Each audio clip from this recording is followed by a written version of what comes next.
I would like to thank the people at Baccus Global LLC for sending this product over for review free of charge. Let's get on with it. Hello guys, welcome to my channel. Today we're checking out something that came in the mail today. It is from Vector. This little box just showed up. Let's get a look at it right now. All right, Vector, the Freedom of Power. 733 watt lithium power station. Has a 500 watt AC power inverter. 10 watt wireless charging on top. 15 watt USB-A power. 78 watt USB to C power and 120 watt 12 volt DC power. With a 10 watt LED light on the back that is 665 luminous light. Has a nice screen. We'll be getting to that in a minute. It's got all the indicators right here. Fan on, input, output, time to full, time empty, USB-A. Comes with the home charging brick and a USB-C cable.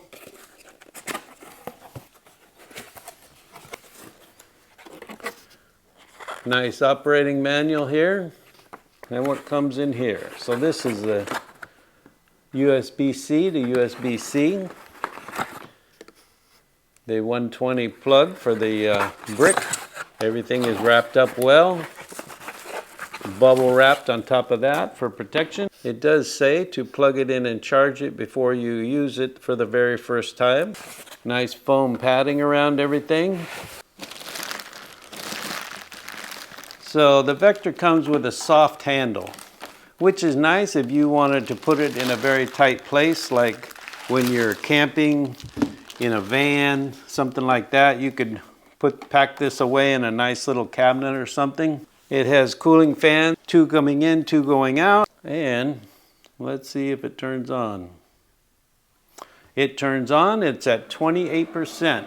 And let me get this plugged in and charged up so that we can check it out. And we are charging. 3:31 right now in the afternoon. We're at 28%. It says it's going to take 4.4 hours to go to full. I like that. It tells you how long it would take to charge up the battery. So other things you might run with this power station is your internet, your Wi-Fi. If the power goes out, you can plug this in. And mine is showing that it'll be good for 21 hours running the Ethernet, Wi-Fi, and the cable, the conversion from fiber optics. So one of the other uses for this power station is to run a fan in the middle of summer when the power goes out.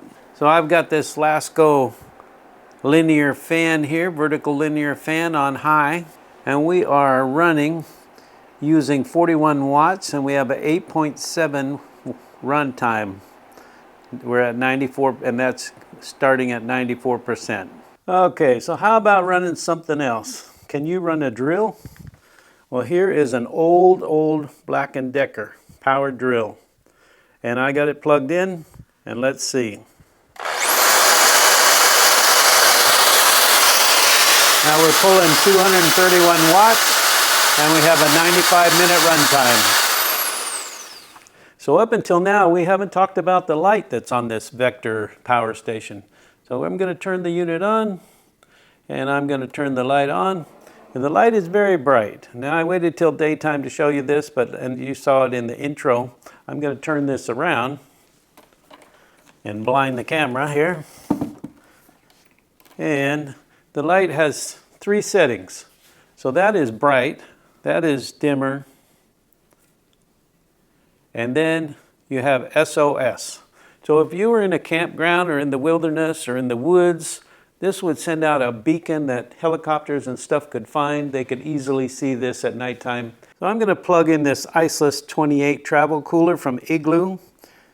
It is not a refrigerated ice chest, but it makes cool air from electricity. It runs on 12 volts. It also has a 110 volt charger. And let's turn this on. Turn on the DC. Let's plug in the 12 volt power point here. So we are pulling 53 watts, and we have a 6.8 hour run time at the moment. And it seems to be holding steady, 6.8.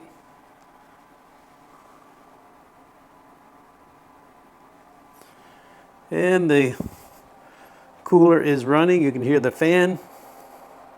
It's got a fan on top here with a electronic air conditioner that cools the air.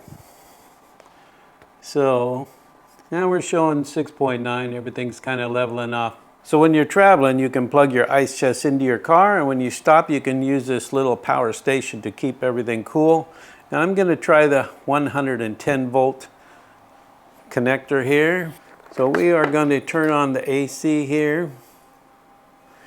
We're going to unplug this 12 volts, plug it into this adapter, and we are going to plug in the 110 volts and see what the timer says now. Okay, so the ice chest just started up. Now there is a conversion loss here, and it shows a 5.5 runtime. We're pulling 64 watts, but it's not as good as direct current going into the being converted to 110 and then back. There is a little conversion loss there, which is normal. There is another item, a really bonus item that comes with this power station. It is wireless charging. So you turn that on, you got a nice circle on top to put your phone, and the phone registered 82%, and it is, sorry for the overhead lighting guys, but it is charging. And it says 83%, 30 minutes until full. Now, we're showing 9 watts going into the phone, and we have a 37.4 hour projected run time.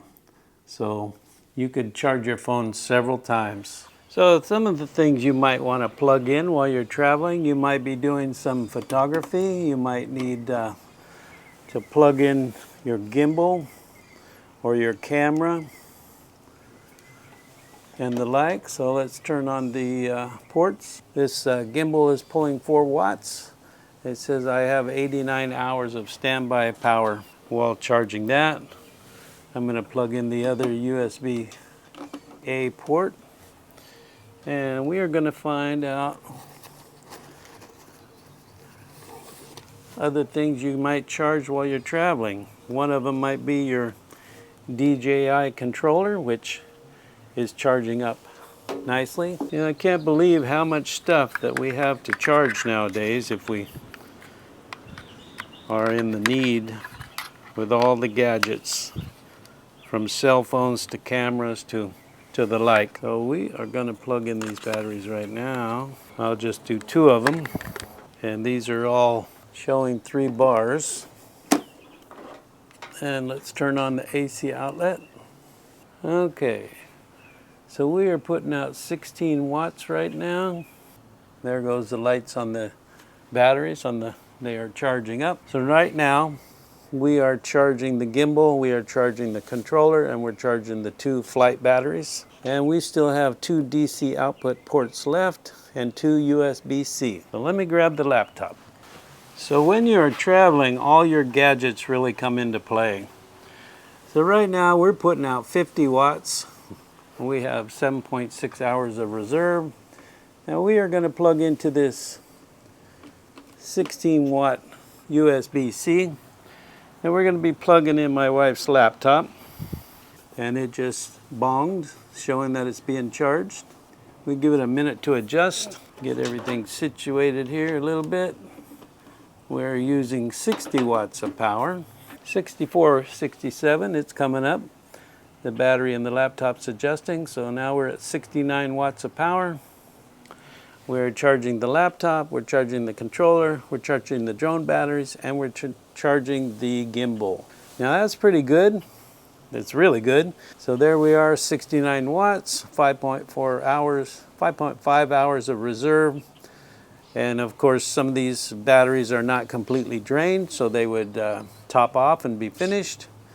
And this would be it. You could have a light in the campground, in your emergency situation in your house when the power goes out. You could charge your phone, you could charge your laptop, you could charge any of your peripherals.